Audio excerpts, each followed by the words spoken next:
Hizi zote ndiyo barabara kimsingi zinabeba uchumi wetu.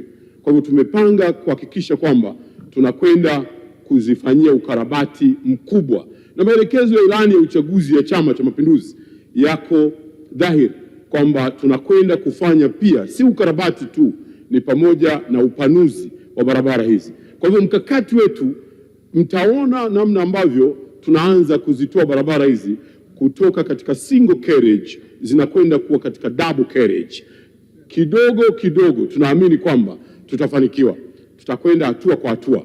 Double carriage zitatusaidia watu waondoke katika mtindo wa barabara za kutazamana namna hii. Kwa hivyo mbili zinapita upande mwingine na mbili zinakwenda upande mwingine. Mheshimiwa Mwenyekiti, kimsingi pia msisitizo wetu ni kuhakikisha tunakamilisha miradi yote inayoendelea, na ile miradi ambayo imekwisha kusainiwa tunaipa kipaumbele cha namna ya kipekee kabisa. Kwa hivyo niwatoe hofu waheshimiwa wabunge ya kwamba miradi yote inayoendelea na miradi yote iliyokwisha kusainiwa, hii ni kipaumbele chetu na tutaendelea kuitazama kwa karibu sana ili kuhakikisha kwamba hatubakizi viporo ili mambo yetu yaweze kupendeza zaidi. Mheshimiwa Mwenyekiti, mwisho naomba nijielekeze katika hoja ambayo imekuwa ikisemwa na baadhi ya watu ya kwamba hakuna kilichokopwa kisha tukakosa kufanya jambo la maendeleo katika barabara na viwanja vya ndege vilivyosimamiwa na Wizara ya Ujenzi.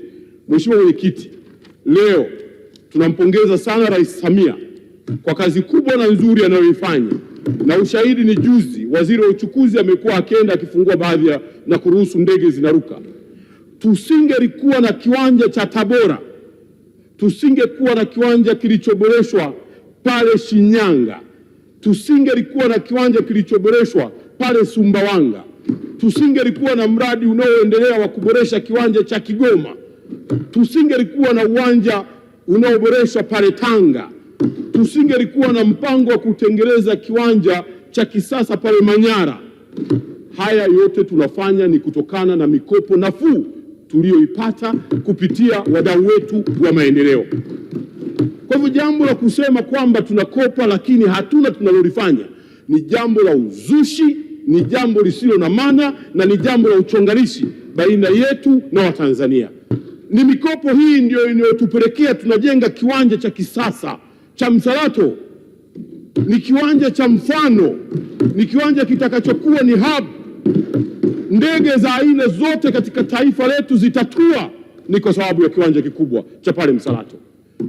Ni namna ya mikopo hii ndio inayotufanya tunatengeneza barabara ya uhakika ya barabara 6 ya kutoka Chamwino Ikulu mpaka hapa Dodoma mjini, kwa maana ya 3 zitoke na 3 ziingie.